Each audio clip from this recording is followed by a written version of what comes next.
Hello, everybody. Welcome back to another episode of Fungible Times. I'm your host, Christine, and Mike is here. And today we have our guests, Zed and Jack. Jack will be joining us shortly from the NFT Jack's marketplace. right now. Jack is here. Hey, Jack. JK. Jack and Zed here now on the timing. NFT marketplace, Magic Eden.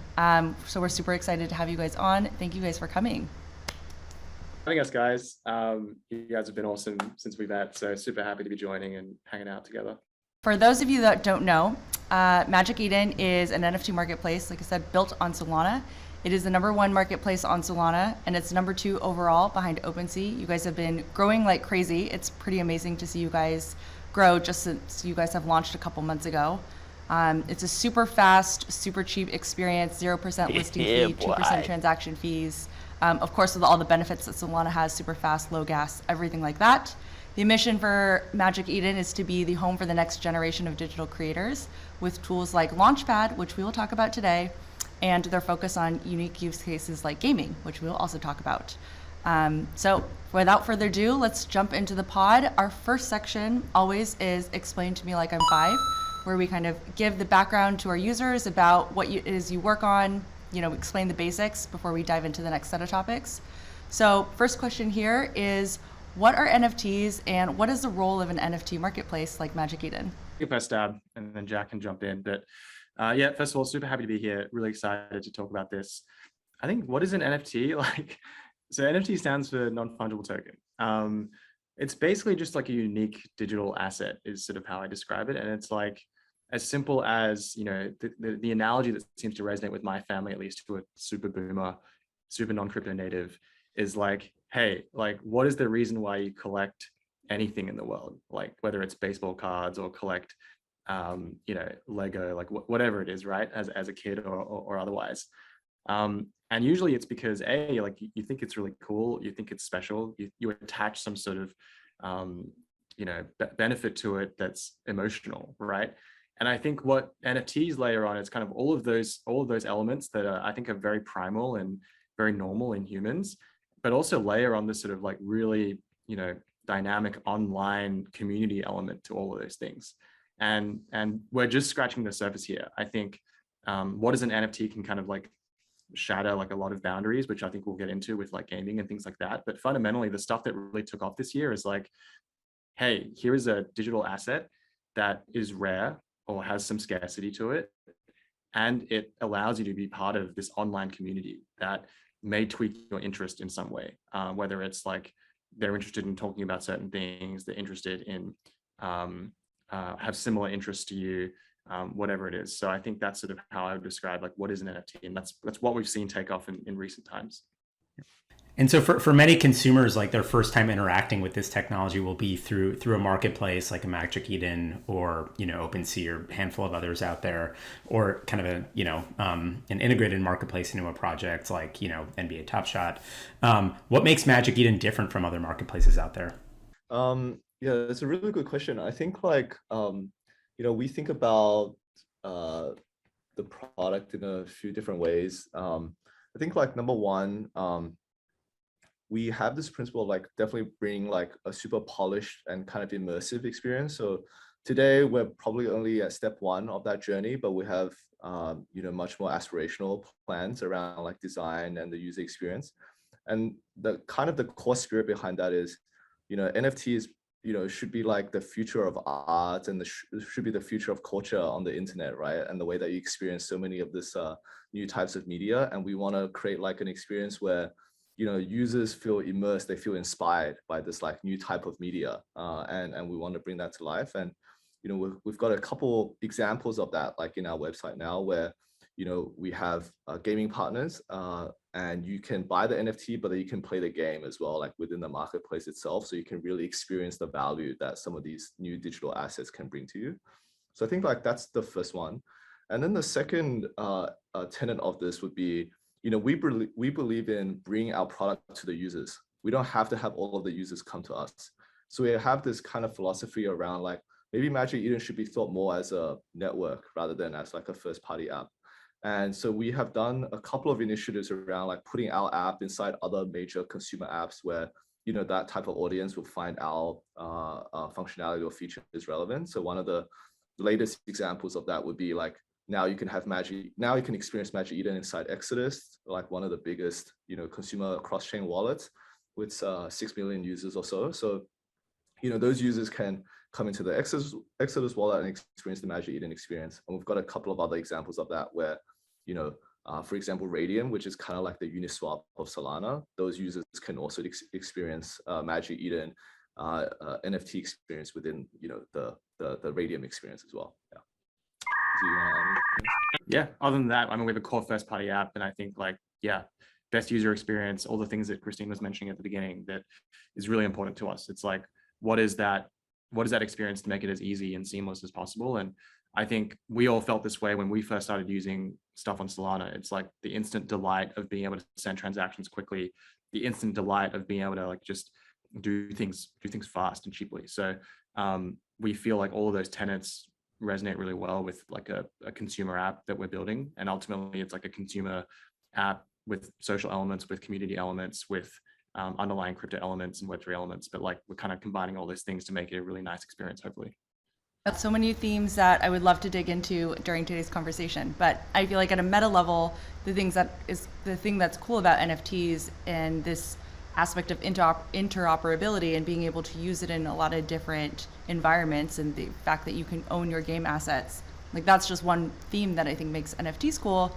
But it's interesting that you guys are also incorporating that into your product vision in how you operate and collaborate with other interfaces or other applications like wallets or Radium. Big fan of what they're working on as well. So that's awesome. As users are listening to this podcast, I'm sure some of them are going to wonder how they get started on Magic Eden, or how do they buy their first NFT. So what are some of the tools, wallets or things that a user would need to get started? I have been in the seat of trying to get people onboarded onto the space, and typically the first thing that they want to do is buy an NFT. Love to hear it. Yeah, I think the first thing you need is just a wallet, right? A wallet that supports Solana.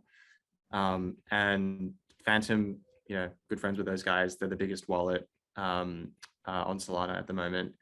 That's the most common way that people access Magic Eden. Soon we'll have a mobile app, which will be hopefully a more delightful and an easy way to access Magic Eden, which we can talk about a little bit later on. But really, it's just a wallet. You need some Sol, and then you're ready to get going. And then you're in this weird and wonderful world of like collections and communities on Twitter and Discord, and hopefully on Magic Eden too, where you're discovering new and wonderful things. I still, like, even today, like I land on Magic Eden every day and I'm like, oh my God, there's so many things to look at. There's so many things to consume. There's so many things to just learn about. And that for me is like the most exciting thing. And the beauty of it is that, like, yeah, I think it's just have a wallet, have some Sol, and you're good to go. And I think we'll hopefully make that experience a lot easier over time, so that you don't even need to go through those steps. But yeah, that's the experience today. Yeah.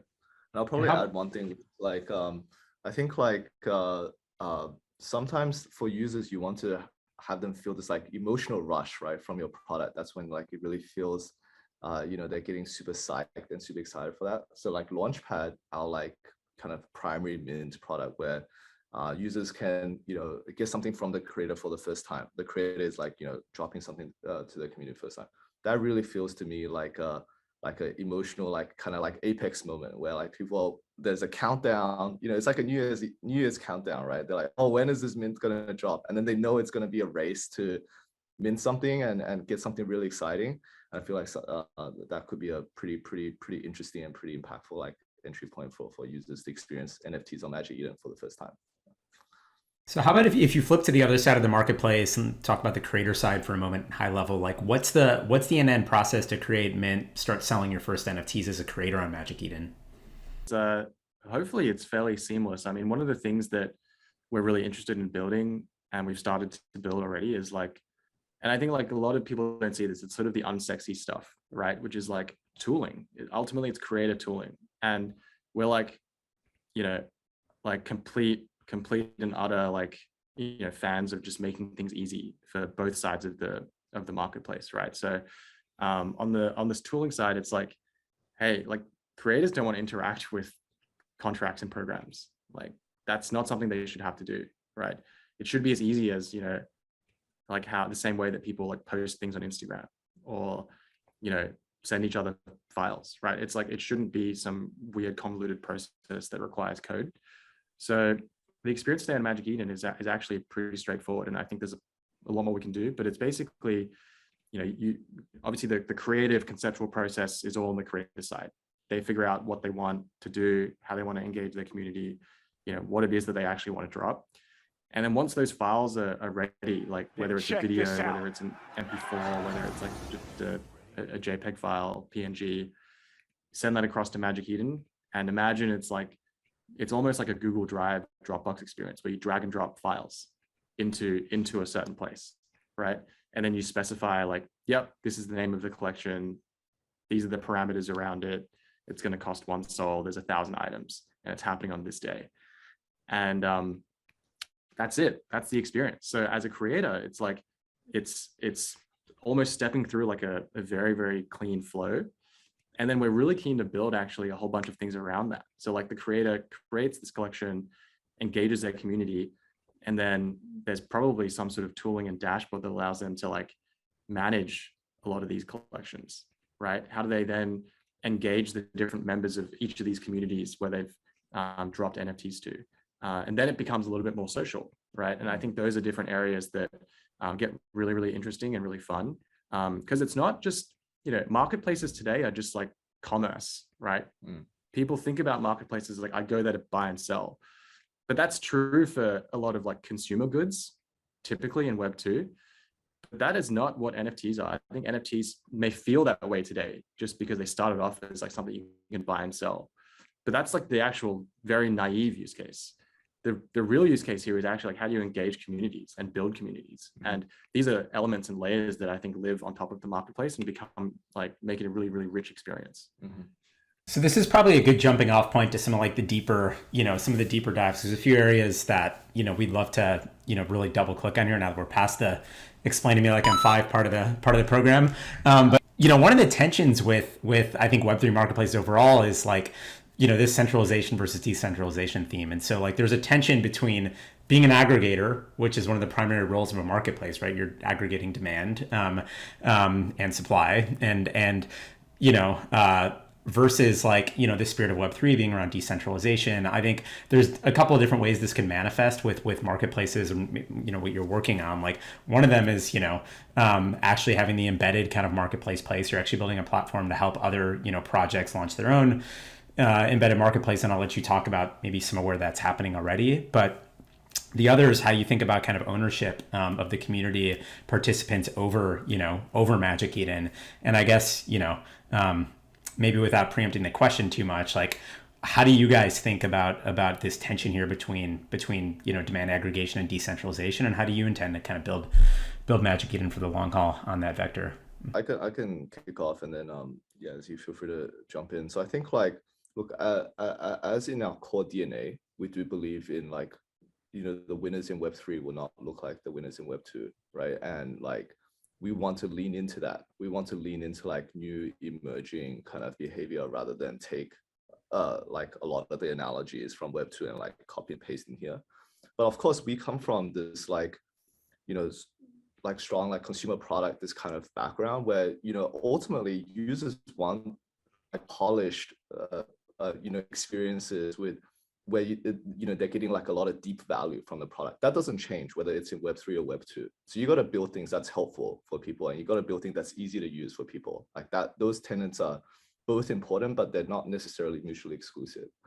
So when we think about like, you know, Web3 over Web2, right, as maybe one of these like core DNA tenets we have, we believe in like, let's say, community over centralization. We believe in like composability and partnerships over build it yourself. And that already manifests in the way that we think about building the product. So one of the things that we released earlier, maybe a couple of weeks ago, was our approach to like trust and safety and listings. Because that, you know, when you talk about centralization, that is one of the most, like the biggest spikes where like centralization becomes a discussion point, because, you know, we control like listing decisions, right? And that we are seen as like central arbiters of what is worthy of a listing and what's not. Our approach is to use this like community oriented rather than centralized kind of philosophy. Even though today we are centralized, and we are centralized because we want to ensure there is a layer of trust, safety, authenticity of the works on our platform. And today, because of, we're like scaling up, everything's on fire, we have to do that in a central process. But the philosophy of how we want to put that into the future is open listings, but open listings in a way that where we still give different signals to our users to say, hey, not all listings, even if they are open and anyone can list, that not all listings are created equal. We will help users differentiate what is a quality listing and what is a default open listing and what is max level quality listing. And we can give people different types of badges along the way based on, kind of objective criteria. Another like manifestation of this is, one of the signals to quality is around, whether the creator has been doxxed or not, whether the creator has, KYC themselves so that they're willing to, represent their true self to the community. We don't believe in building those KYC or doxing processes ourselves, because that would again be another point of centralization. And instead we have partnered with Civic, which is another ecosystem partner, to ensure their product is integrated and we surface those signals to our users. So I guess like crystallizing all this, we do believe in community first, empowering users or empowering the community with the right information so they can make decisions. But at the same time, we know that, hey, like users want polish, users want to trade in a trusted and safe kind of platform. Users want quality signals, and we want to provide a product experience that still gives that to them. And we don't necessarily believe those two things are strictly mutually exclusive. Yeah. So, yeah. Yeah, I mean, the only other thing I'd add is like similar to the point earlier around like Magic Eden as a first party app is one thing, but really what it is like, it's kind of just like a liquidity protocol at the end of the day, right? And that liquidity can be shared and utilized in a bunch of different places. An example of this, which we'll get into, is like, in-game marketplace that lists a bunch of items, right? That all the items that are listed in an in-game marketplace are also listed on a Magic Eden, in our Magic Eden first party app. So that's an example of like, yeah, it doesn't all live centrally in one place. Ultimately, like where that liquidity sits, it's actually in a liquidity protocol, which is Magic Eden. It just so happens that most people access it today through the first party app, but we're actually seeing more and more examples where this is not the case. And we're actually very happy about this, right? It's like the Exodus integration. It's like, we'll be building the in-game marketplace for Mini Nations, which is one of the biggest games on Solana. Collections have their own marketplaces too, which we've helped them white label. So there's all these different sort of ecosystem partners that will end up using Magic Eden in different ways. And then as an end user, look, you should just access the item however way you want to. And whether that's on Magic Eden's first party app, where we'll build certain beautiful experiences, or it's just directly in a game. Like I'm in an FPS and I'm like shooting someone, like I need to get a better weapon. Like I need to do it right there. And like, that makes total sense too. So all of that should be all within kind of this like world of liquidity that that hopefully, yeah, we'd love to contribute to the ecosystem. Yeah, the embedded marketplace vision really makes sense to me for games where, I can imagine, especially in a simulation game where you're playing, or a role-playing game, you just walk to your merchant's store and then just buy the assets or the shields that you need right there without leaving the ecosystem of your game.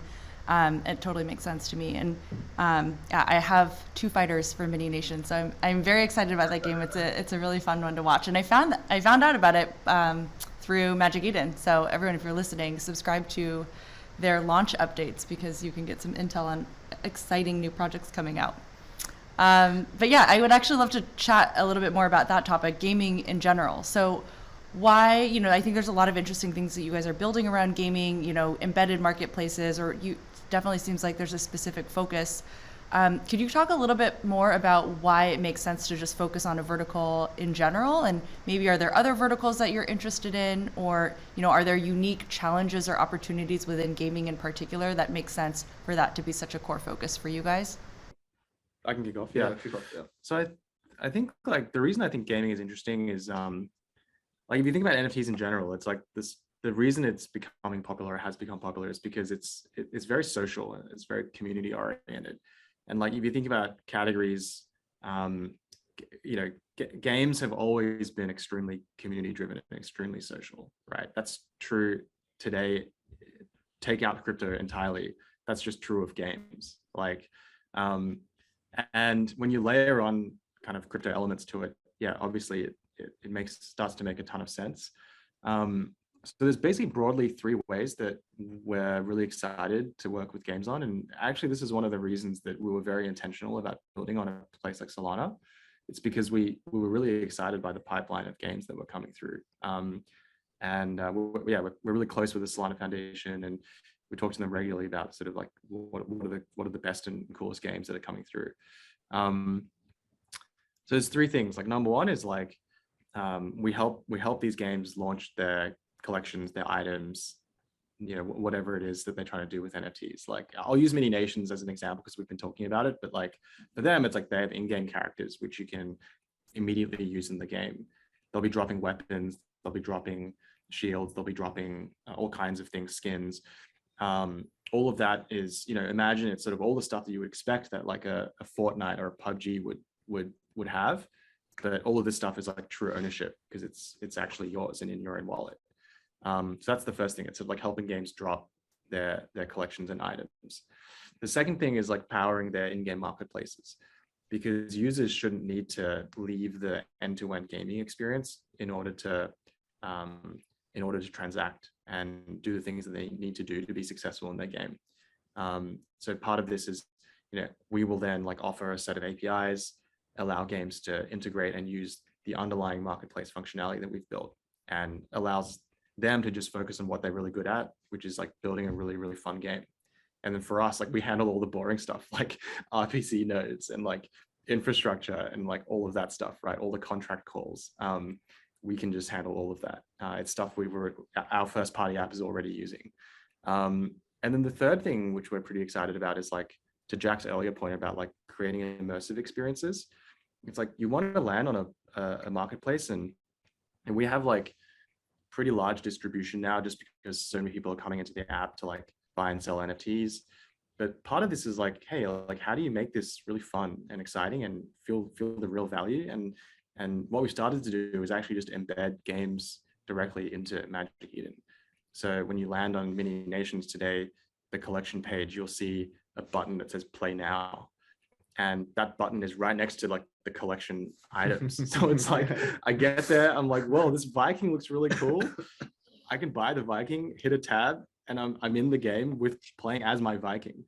So that sort of stuff, it's like, it seems really naive. But my typical user journey is I go and play the game. I realize I suck. I'm like getting killed 30 times in a row, and I'm like, dude, I Gotta need level that up, yeah. legendary battle axe and AK-47 right now. So it's true. It's true. Alex, if you're listening, Alex is the founder of Mini Nations. He needs to like nerf. Man, he needs to like let us play against level 3s, not level 40s. Yeah, exactly. We're just getting crushed. There needs to be some better play magic mechanics in Mini Nation. No, but like I think the point there is that it's like, yeah, it's fun, it's immersive, and like you can feel what it means to like use NFTs right away. It's not just like I'm buying an abstract profile picture. Like that can be fun too in many ways because it's a community thing, but like, this is tangible. It's like, whoa, I'm better at this game now because you feel the value, right? Well, I think that this like instant gratification, instant utility, like low cost of transaction, like all these things actually bode very well for Solana as well, obviously. And I think you guys are sitting at a really interesting position to just have a purview over a lot of the projects that are basically all the projects that are happening on Solana and kind of how that ecosystem is forming. It's all been relatively recent. Like, it feels like NFTs on Solana are kind of having their moment over the last few months now.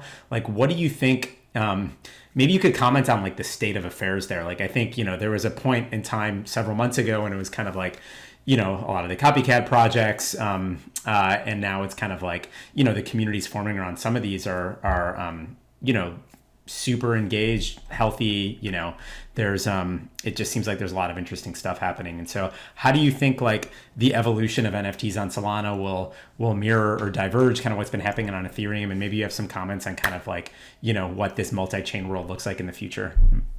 Yeah, I'll kick off on that one. I think like we're super bullish and on Solana. We're like, we were very intentional with our choice to pick this chain. I think like there's no like simple answer, like or like no simple assessment here, right? Like in some ways, I think some parts of the Solana ecosystem is still like drawing analogies of like what's happening from ETH, and like they're bringing over like techniques that they're seeing that works. In other aspects, ETH, like we're actually seeing some things where like ETH creators maybe are seeing, oh, like Solana has, because of its like fast throughput, low transaction fees, allows them to create some like new innovations that or bring their ideas to life in a way that it wasn't as restrictive on ETH, and they're coming over. So there's definitely a few big name kind of like ETH creators that's coming over as well. And I think like the third bucket would be like maybe Solana just in and of itself will have some really like native behavior that will just completely emerge in and of itself.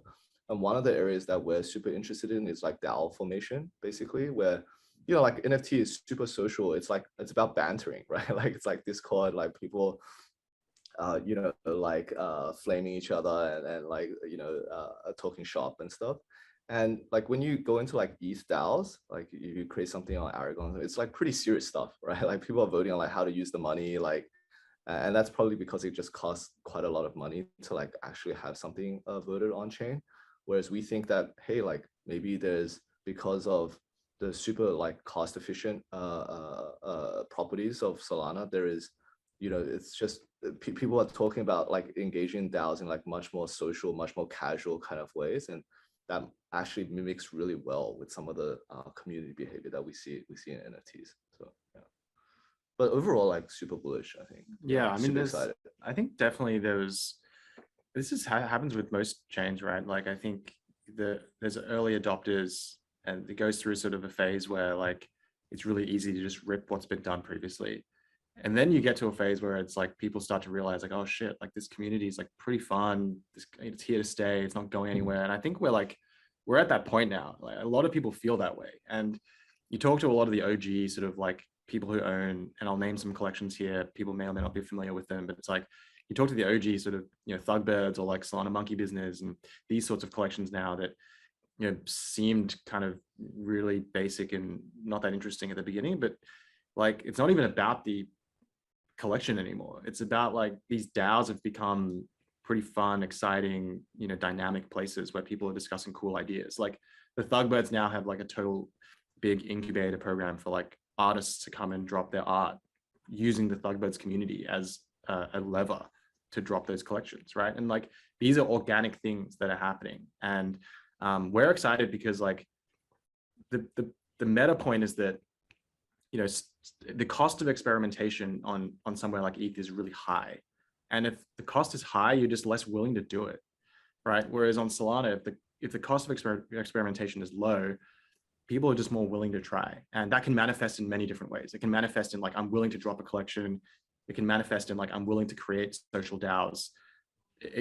Yeah, I mean, we don't even know, basically, is like kind of the point. And I think that's okay. Like we'll acknowledge that, but like we're just really excited by that. And we'll go where the creators go. It's kind of like the fundamental thing here. And like, we're pretty excited. Like we've passed the point now where Solana is like, what are people doing there? It's now like, oh, cool. Like there's some cool stuff happening, and it's here to stay. Yeah, the cost of experimentation point is a really good one. Like if you look at parallels between like what gave rise to a lot of the big kind of Web2 consumer internet plays, it was, the advent of modern experimentation frameworks and growth teams and such to really like, reduce the cost of kind of asking and answering questions. I think there are actually parallels to like how some of these communities are forming. Yeah, I think it's a really good insight and way of framing. I'm cognizant that we're like running up against time here. And so I don't know, maybe we could hop to like a lightning round of a few final questions. I think one of the things I want to make sure we hit before that though was like, you all are architected in a way where you can start to become very mobile native and mobile first. And I think it's really interesting that if you look at, where we are with Web3, a lot of activity is still kind of happening on desktop, and yet those of us who have gotten the chance to experiment with like Phantom's wallet and kind of we just had Rainbow on the pod, you could kind of start to see glimmers of kind of what a mobile native like Web3 world could look like. What is your point of view on that? And maybe you could comment on what's coming up with Magic Eden on the mobile side. So we're we want to lean super hard into mobile, and like we we want to be like mobile first, probably. Like majority of our volume and activity and user base should be on mobile. And I think it just makes sense a lot, like from a user perspective, where yeah, like users, their time and attention and activity is already on mobile, right? And then NFTs is, you shouldn't be like have to pull out your laptop to like to do some trading or like join a mint, right? You should be able to do it on the go, like on the bus, like on the train, and engage. And then I think like mobile like and NFTs just have some really nice synergies. Like you can think about like NFTs as like a ticket, right? Or your like virtual identity, or your offline identity. And we experienced that actually at Solana Breakpoint, where there were so many events hosted by like our collection partners, and you had to hold the NFT to join. But then yeah, in order to go to the event, I had to like we had to go like get a ticket from Eventbrite, like then upload some like our own wallet address for verification. But really, it should be like a mobile app that you show at the door, right? So there's some really nice synergies in the behavior there, and that could be unlocked.